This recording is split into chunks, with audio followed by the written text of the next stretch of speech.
अन्नदाता, पग पग पर है संग तुम्हारे अन्नदाता। लहू किसानों का बन के पसीना सींचता है धरती का सीना। मेहनत का तेरी हक दिलवाने, नई तकनीक नई खोज बताने।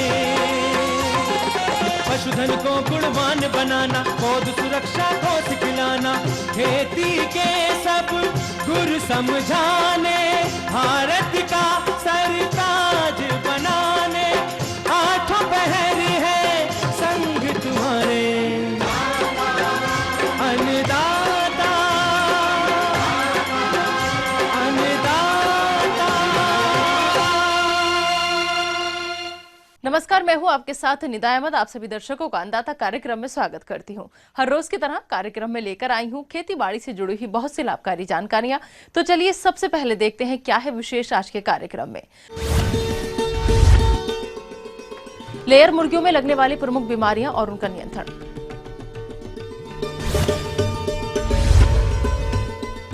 मक्के की फसल में पोषक तत्वों की कमी के लक्षण और उसका निदान। पंतनगर कृषि विश्वविद्यालय द्वारा प्रेषित कृषि आधारित मौसम पूर्वानुमान और कृषि सलाह।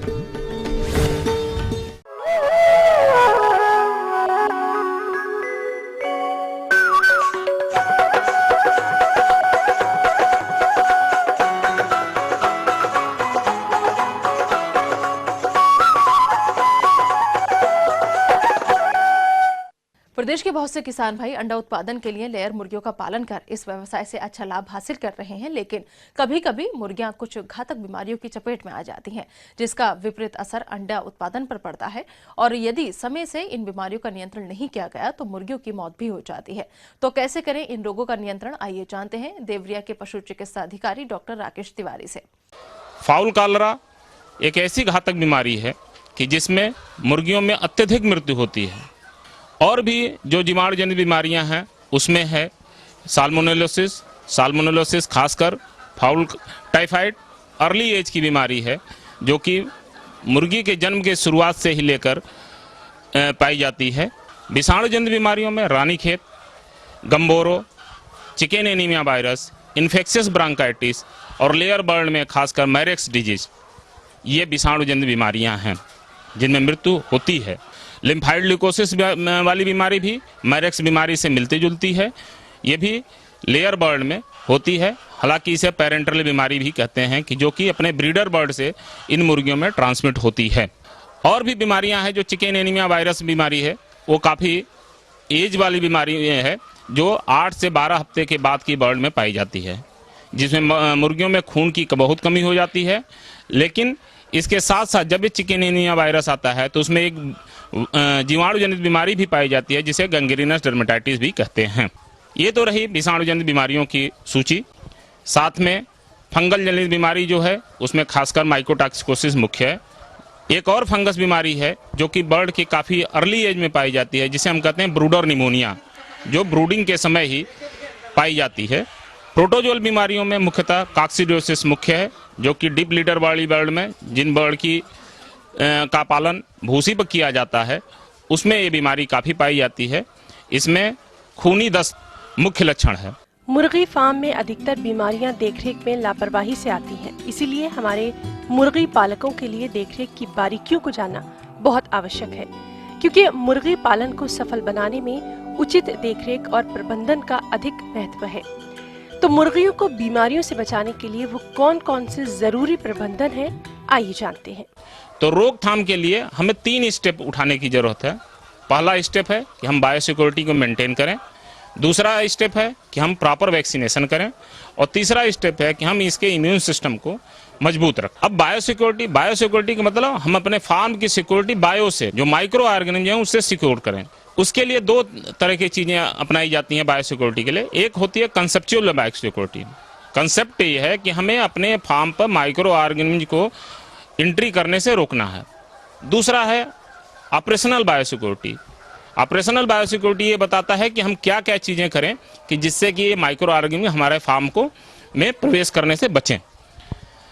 अब एक सफल फार्मर तो वही है कि जो इन ऑर्गेनिज्म को अपने फार्म पे आने से रोके। तो उसकी शुरुआत हमें हैचरी लेवल से ही होती है कि जिस दिन हम अपना डे ओल्ड चिक्स बुक कराते हैं तो हमें ये ध्यान रखें एक सफल फार्मर के रूप में कि हम अपने फार्म पे डिजीज फ्री चिक्स ही लाएं। और वो तभी संभव है कि जब हमारा disease free chicks disease free flock से पैदा हुआ हो और डिजीज फ्री हैचरी से आता हो। तो तभी हम जो हैचरी लेवल डिजीज हैं, चाहे जो पेरेंटल डिजीज हैं, उनको अपने फार्म पर आने से रोक सकते हैं। चूँकि और भी रास्ते हैं हमारे फार्म पर बीमारियों के प्रवेश करने के, जिनमें हवा और वाइल्ड एनिमल का contact, man to man contact, ये मुख्य हैं। तो उन बीमारियों को रोकने के लिए हमें ध्यान रखना चाहिए कि हमारे फार्म पर वाइल्ड एनिमल और वाइल्ड बर्ड का प्रवेश न हो।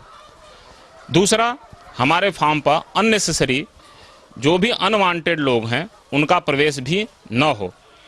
तीसरी चीज़ ये है कि हम एज ए फार्मर अपने फार्म पर all in all out system को अपनाएं, जिससे कि अगर हमारी पुरानी बर्ड हैं जो किसी कारण बीमारी ग्रसित हुई हैं, वो अपनी बीमारी अपने बच्चों में जो आने वाला फ्लॉक है, नया फ्लॉक है, उसमें न छोड़ पाएँ। तो इसके लिए ये ज़रूरी है कि हम all in all out system को अपनाएं। तीसरा चीज़ ये है कि हम अपने फार्म पर रेगुलर साफ़ सफाई का ध्यान रखें, जिसमें कि ये फीडर है, ड्रिंकर है और farm equipment, other farm equipment है, जैसे कि डिबिकर है, वैक्सीनेटर है और पर्दे हैं, फार्म की सीलिंग है। इनकी साफ़ सफाई को हम करें, नियमित रूप से करें। जब हम नियमित रूप से करेंगे तो रेगुलर बेसिस पर हम इन बीमारियों को रोक सकते हैं। तीसरी चीज़ है, चूँकि हमारा फार्म है तो प्रतिदिन या हफ्तों में कोई न कोई पक्षियों की मृत्यु तो होती ही है। तो उन मृत पक्षियों को हम इधर उधर फेंकने के बजाय उनका प्रॉपर डिस्पोजल करें। डिस्पोजल के दो तरीके हैं, या तो उनका इंसिनरेशन करें, उनको जला दें, या उनको डीप बरियल करें, गड्ढा खोद के उसमें दबा दें। इधर उधर फेंकने से बीमारी एक फार्म से दूसरे फार्म पर फैलती रहती है। तीसरी चीज़ ये है कि जब हमारा फार्म कंप्लीशन पर आता है, जब प्रोडक्शन उसका कंप्लीट होता है, तो हम उस बर्ड को सेल आउट करते हैं और जो हमारे फार्म की अंदर की सफाई है और बाहर की सफाई को पूरी अच्छी तरह से करते हैं। फार्म की सफाई करने में दो तरह की क्लीनिंग होती है, एक ड्राई क्लीनिंग, एक वेट क्लीनिंग। ड्राई क्लीनिंग में जितने धूल है, जितनी गंदगी है, जितने ऑर्गेनिक मटेरियल हैं, उनको झाड़ू के द्वारा साफ़ करते हैं। उसके बाद जब पूरा फार्म साफ़ हो जाता है, जब पूरे जाले साफ़ हो जाते हैं, तो हम उसको प्रेशर जेट के द्वारा उसको पानी से साफ़ करते हैं, जिससे कि जो भी चिपकी हुई गंदगी है वो फार्म से निकल जाए। इन सब चीज़ों को करने के बाद हम पूरे फार्म में वाइट वॉशिंग करते हैं, चूने के द्वारा वाइट वॉशिंग करते हैं और कोशिश करते हैं कि चूने में थोड़ा सा केरोसिन ऑयल वगैरह मिला लें, जिससे कि अंदर छुपे हुए जो कीटाणु हैं, जो पैरासाइट हैं, वो निकल जाएं और हम फार्म को क्लीन कर पाएँ।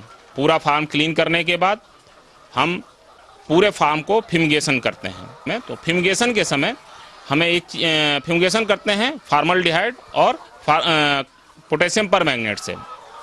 पोटेशियम परमैंगनेट और फॉर्मल्डिहाइड का कम्बिनेशन ऐसा होना चाहिए कि 40 ml फार्मलिन और 20 ग्राम पोटेशियम परमैंगनेट 100 घन फुट एरिया के लिए ही पर्याप्त होता है। फ्यूमिगेशन के पहले पर्दे और दरवाजे पूरे बंद होने चाहिए। एक बात और ध्यान रखना चाहिए, फ्यूमिगेशन के समय थोड़ी सी सावधानी रखनी चाहिए। सावधानी ये रखना चाहिए कि हमें पोटास वाले बर्तन को 1-2 लीटर का हमें मिट्टी का या लोहे का बर्तन लेकर उसमें पहले पोटास डाल देना चाहिए, पोटेशियम परमैंगनेट, और उसके बाद उसमें फॉर्मल्डिहाइड डालना चाहिए। कभी भी उल्टा नहीं करना चाहिए, जिससे कि हमें उसके द्वारा विस्फोट होने की संभावना जो रहती है उससे बचा जा सके। फ्यूमिगेशन के करने के साथ ही हमारा पूरा बायोसिक्योरिटी प्रोग्राम ख़त्म होता है। एक चीज़ और ध्यान रखनी चाहिए कि हमें फार्म पर नियमित रूप से छिड़काव करना चाहिए डिसइंफेक्टेंट का। फार्म के बाहर भी करना चाहिए, फार्म के बाहर जो झाड़ियाँ हैं उसे काट के हटा देना चाहिए और फार्म के अंदर नियमित छिड़काव करना चाहिए। उसके लिए कोई भी डिसइंफेक्टेंट हो, लेकिन उसके पानी की मात्रा इतनी रखनी चाहिए कि 1 लीटर पानी 125 वर्ग फुट के लिए इस्तेमाल करें। उससे कम करने पर हमारा जो डिसइंफेक्टेंट का प्रॉपर घोल छिड़काव नहीं हो पाएगा। दूसरा स्टेप आता है कि हम पूरे फार्म में पूरी बर्ड को वैक्सीनेट करें, जिससे कि कुछ जो इमर्जिंग बीमारियां हैं, जो घातक बीमारियां हैं, उनसे अगर किसी कारणवश वो बीमारियों के जीवाणु अगर फार्म में प्रवेश करते हैं तो उनसे बचा जा सके। उन बीमारियों में जो सामान्य रूप से हमारे एरिया में पाई जाती हैं उसमें रानीखेत, गम्बोरो, फाउल कॉलरा, कोराइजा, ये बीमारी महत्वपूर्ण है, और मैरेक्स डिजीज जिनका वैक्सीनेशन हम करते हैं। मैरेक्स डिजीज का वैक्सीनेशन फार्म पर बर्ड आने के साथ ही शुरू हो जाता है, यानी पहले दिन। एक तरह से कह सकते हैं कि आप 0 डे पर ही हम मैरेक्स डिजीज का वैक्सीनेशन करते हैं। दूसरा, 0 डे पर जो वैक्सीन करने की बात आती है वो आईबी का वैक्सीनेशन, इन्फेक्शियस ब्रोंकाइटिस का वैक्सीनेशन करते हैं। तीसरी वैक्सीन करते हैं हम लसोटा यानी रानीखेत बीमारी के लिए, जो 5वें दिन पर करते हैं। तीसरा, गम्बोरो का वैक्सीनेशन करते हैं, जो 12वें दिन पर करते हैं। और चौथा वैक्सीनेशन करते हैं जो कि हम 24वें दिन पर करते हैं, वो करते हैं गम्बोरो का, और 28वें दिन पर पुनः लसोटा वैक्सीनेशन करते हैं। ये तो प्राइमरी स्टेज की वैक्सीनेशन हो गई। लेकिन यहाँ यह ध्यान रखने वाली बात है कि जो भी वैक्सीनेशन प्रोग्राम हमारा है वो 2 भागों में विभक्त है। एक तो लाइव वैक्सीन और दूसरे किल्ड वैक्सीन में। लाइव वैक्सीन जो हमारी देती है वो स्ट्रांग इम्यूनिटी देती है और क्विक इम्यूनिटी देती है, और जो हमारी किल्ड वैक्सीन है वो लॉन्ग लास्टिंग इम्यूनिटी देती है और स्लो इम्यूनिटी देती है। तो इन जितनी भी बीमारियां हैं, हमारी सारी वैक्सीन इन्हीं 2 रूपों में अवेलेबल है कि उनका हम वैक्सीनेशन करते रहते हैं। मुर्गी पालकों को टीकाकरण के समय भी बहुत सी जरूरी बातों का ध्यान रखना होता है, क्योंकि कई बार टीका लगाने के बाद भी बीमारियों का प्रकोप हो जाता है। इसीलिए आप विशेषज्ञ की सलाह लेकर ही टीकाकरण का कार्य करें, जिससे मुर्गियों में बीमारियों के आने की संभावना बिल्कुल नहीं रहे। तो ये थी कुछ उपयोगी जानकारियां। अब लेते हैं यहाँ पर एक छोटा सा ब्रेक, जल्द लौटेंगे और कार्यक्रम में आगे हैं महत्वपूर्ण जानकारियां, तो बने रहिए हमारे साथ।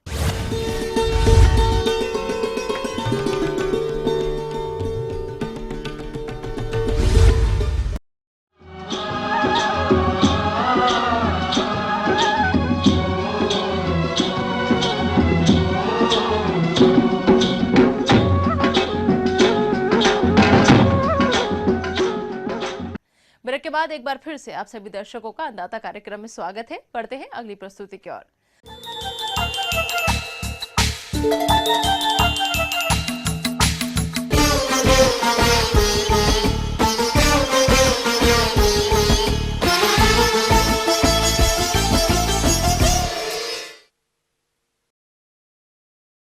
अपने प्रदेश के बहुत से किसान भाई मक्का की खेती किए हुए हैं और इस समय फसल में कुछ पोषक तत्वों की कमी देखी जा रही है, जिसके कारण फसल की बढ़वार और उपज दोनों पर विपरीत असर पड़ेगा।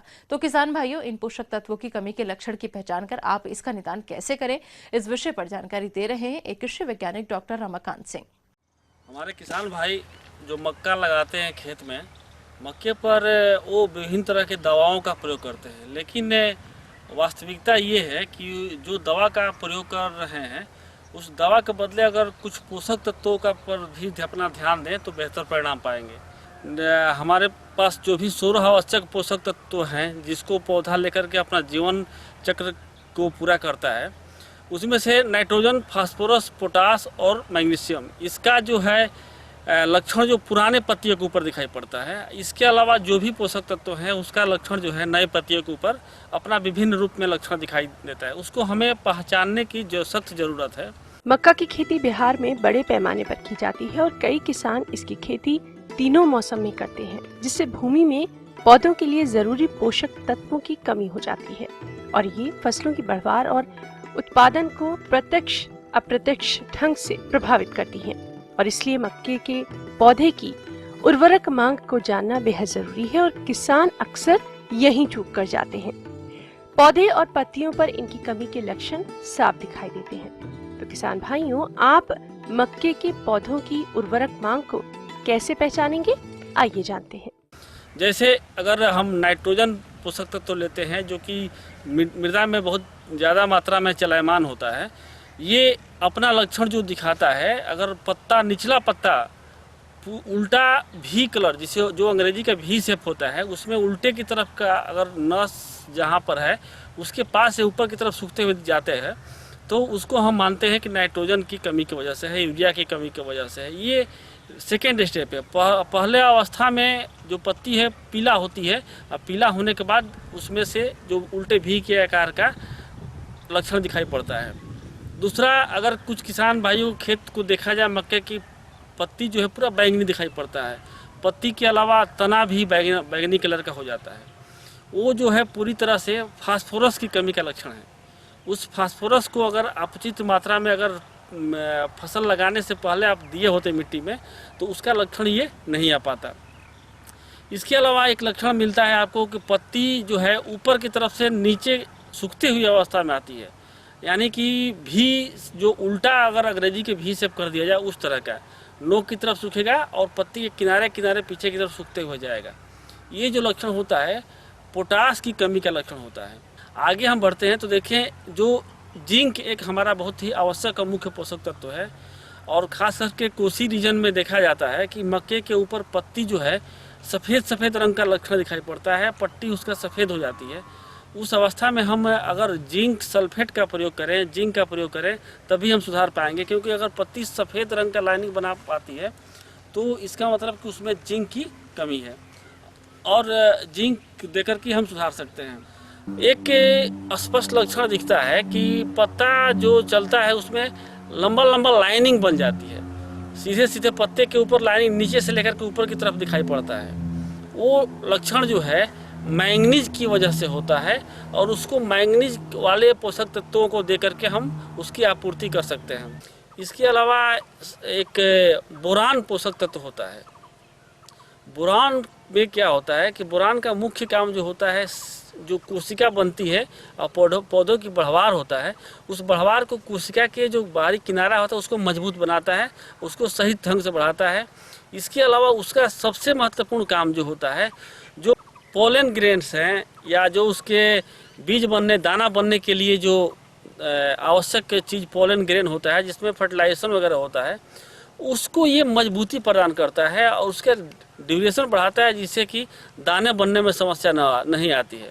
इस प्रकार किसान भाई मक्के की फसल में आप पोषक तत्वों की कमी को पहचान कर इनकी पूर्ति कर सकते हैं और मक्के की फसल से अच्छा उत्पादन भी प्राप्त कर सकते हैं। आगे और भी हैं कुछ रोचक जानकारियां, पर यहाँ पर रुकेंगे एक और छोटे से ब्रेक के लिए। जल्द हाजिर होते हैं।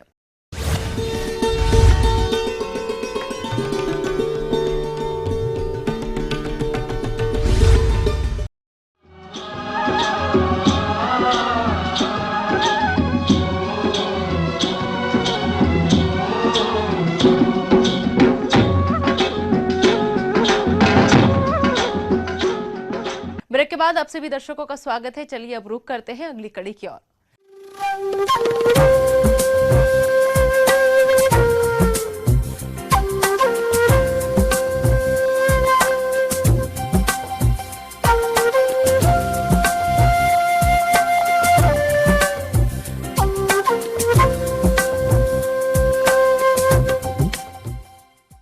मौसम के अनुसार प्रबंधनों पर टिकी है आपकी खेती बाड़ी, इसलिए मौसम पूर्वानुमान और उस पर आधारित साप्ताहिक कृषि सलाह इस प्रकार है।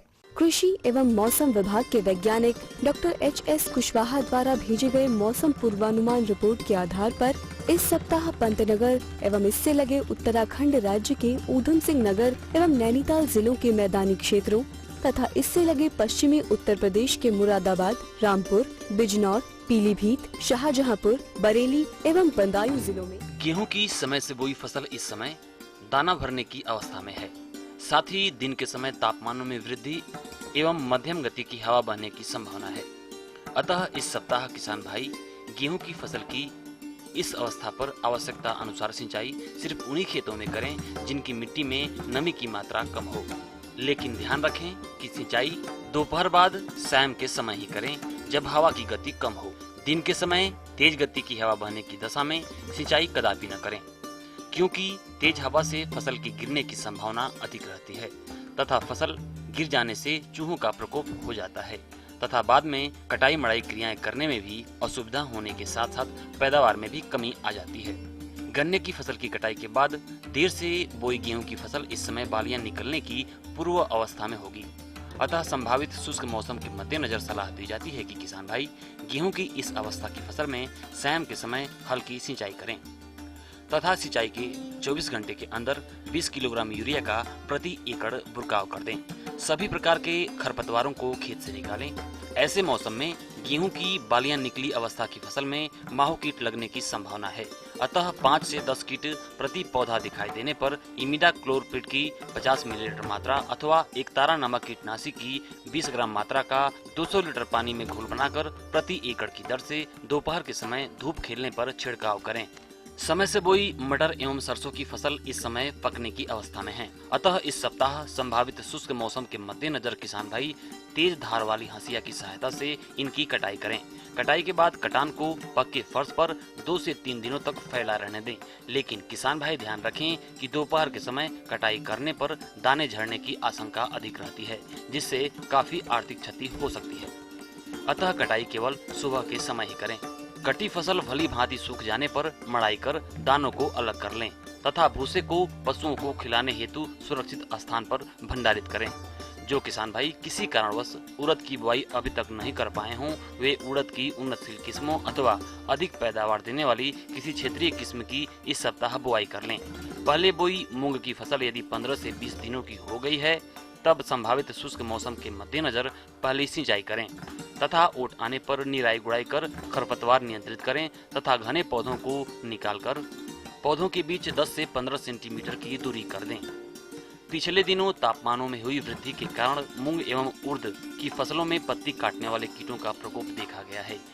ये कीट पत्ती कुतर कर खा जाते हैं, जिससे पौधों की बढ़वार रुक जाती है। ऐसे मौसम में ये कीट और भी नुकसान कर सकते हैं। अतः खेत में घूमकर इन कीटों पर निगाह रखें तथा अधिक प्रकोप दिखाई देते ही फसल सुरक्षा हेतु क्यूनाल्फास की 2 मिलीलीटर मात्रा या मोनोक्रोटोफास की 1 मिलीलीटर मात्रा का प्रति लीटर पानी की दर से घोल बनाकर छिड़काव करें।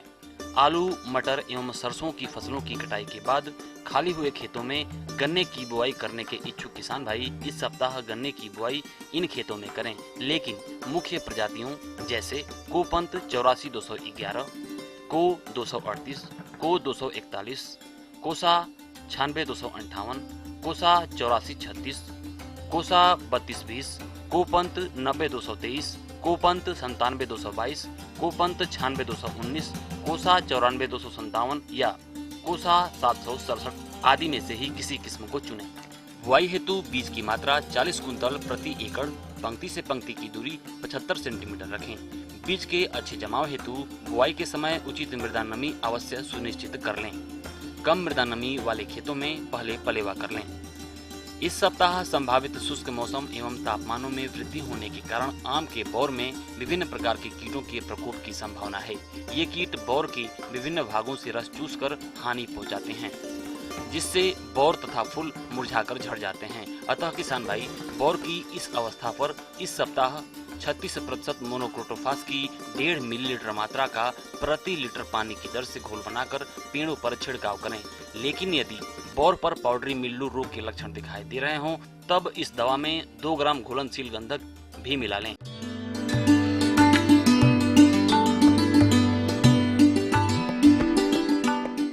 अन्नदाता हेल्पलाइन निशुल्क फोन संपर्क सेवा के माध्यम से आपके द्वारा पूछे गए कृषि से जुड़े प्रश्नों में से एक या फिर 2 महत्वपूर्ण प्रश्नों को हम अपने कार्यक्रम में शामिल करते हैं और इसी के तहत आज का चयनित प्रश्न और उसका जवाब इस प्रकार है।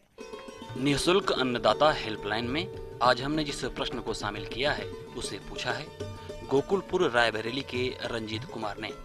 आपने भिंडी की उन्नतशील प्रजातियां और बुआई तकनीक पर जानकारी चाहिए है, तो इसके लिए देखिए कार्यक्रम का यह अंश।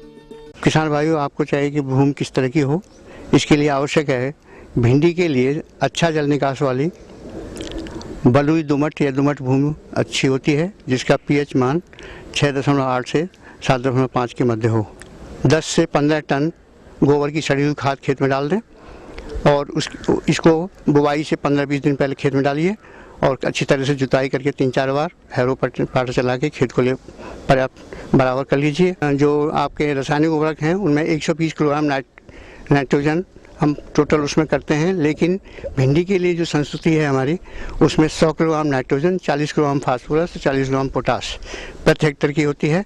इससे ज़्यादा आप नहीं करें, जिसमें से आधी मात्रा नाइट्रोजन की, संपूर्ण फास्फोरस पोटाश खेत की अंतिम जुताई के समय खेत में डाल दें। अब किसान भाइयों, बात आती है प्रजातियों की, तो इस समय ग्रीष्मकालीन में आप कोई भी प्रजाति, इस समय आपको परभनी क्रांति, अर्का अनामिका, अर्का अवह, पंजाब 7, पंजाब पद्मिनी, पंजाब 8, काशी प्रगति, काशी विभूति, बहुत सारी प्रजातियां हैं। तो जो भी प्रजाति आपको मिल जाए आप उसको ले लीजिए। लेकिन ये ध्यान रखें कि जब भी बीज की बुआई करें, खेत तैयार करने के बाद जब बीज की बुआई करते हैं तो 24 घंटे पहले बीज को पानी में भिगो दीजिए। और भिगोने के बाद जो सख्त या कठोर बीज होते हैं, स्वस्थ बीज होते हैं, वो नीचे पानी में बैठ जाते हैं। और जो कोमल बीज या कटे फटे बीज होते हैं वो पानी के ऊपर तैर के ऊपर आ जाते हैं, तो उनको आप निकाल के बाहर कर दीजिए। और जो नीचे तली में बीज बाल्टी के बैठ जाते हैं उनको आप छाया में सुखा दीजिए। और छाया में सुखाने के बाद फिर बीज को आप अच्छी तरह से उसको सुखा लीजिए। और सुखाने के बाद उसमें कवकनाशी दवा, जिसमें आपकी थायराम, कैप्टान, एग्रोसनजियन, कोई भी दवा आपको मिल जाए तो 2 से 3 ग्राम दवा 1 किलो बीज के लिए पर्याप्त होती है। उसके अनुसार बीज मिला करके बीज को उपचारित कर लें। इस फसल में रस चूसने वाले कीटों का प्रकोप अधिक होता है। ऐसे में यदि आप रोगनाशी दवाओं से शोधन के बाद इमिडाक्लोप्रिड 70 WS की 6 ग्राम मात्रा में 1 किलो बीज का शोधन कर लेते हैं तो इन कीटों का प्रकोप फसल पर नहीं होगा। और उपचार करने के बाद फिर आप तैयार खेत में बीज की बुआई कर दें। जहाँ तक बुआई का प्रश्न है, उत्तरी भारत के मैदानी क्षेत्रों, तराई भावर क्षेत्रों में भिंडी की बुआई 15 फरवरी से लेकर 15 मार्च के बीच आप ग्रीष्मकालीन फसल के लिए कर सकते हैं। और इस समय बीज की मात्रा आपकी 18 से 20 किलोग्राम प्रति हेक्टेयर लगती है। 45 सेंटीमीटर की दूरी पर कतारें बनाकर कतारों में बीज की बुआई करिए।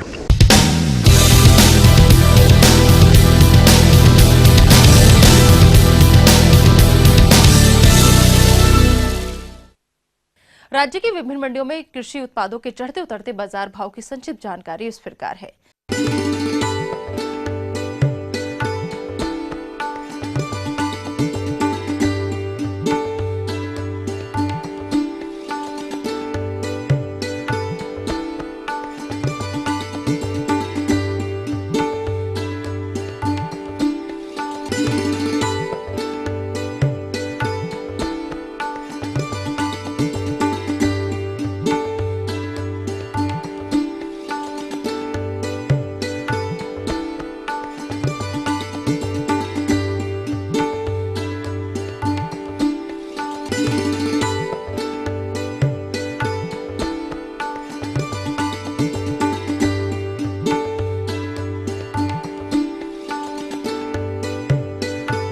हम ये उम्मीद करते हैं कि आज का कार्यक्रम आप सभी दर्शकों के लिए उपयोगी रहा होगा।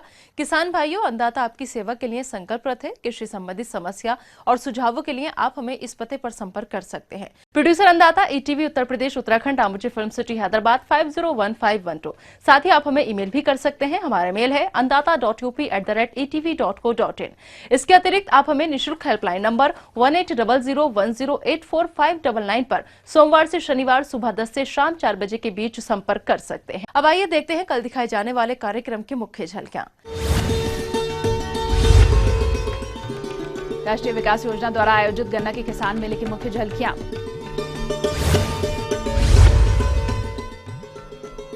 लहसुन की फसल में गांठ बनने की अवस्था पर किए जाने वाले जरूरी कार्य। फिलहाल अन्नदाता की पूरी टीम को आप दीजिए इजाजत। कल फिर इसी समय आपसे होगी मुलाकात कृषि संबंधित कुछ और महत्वपूर्ण जानकारियों के साथ। नमस्कार।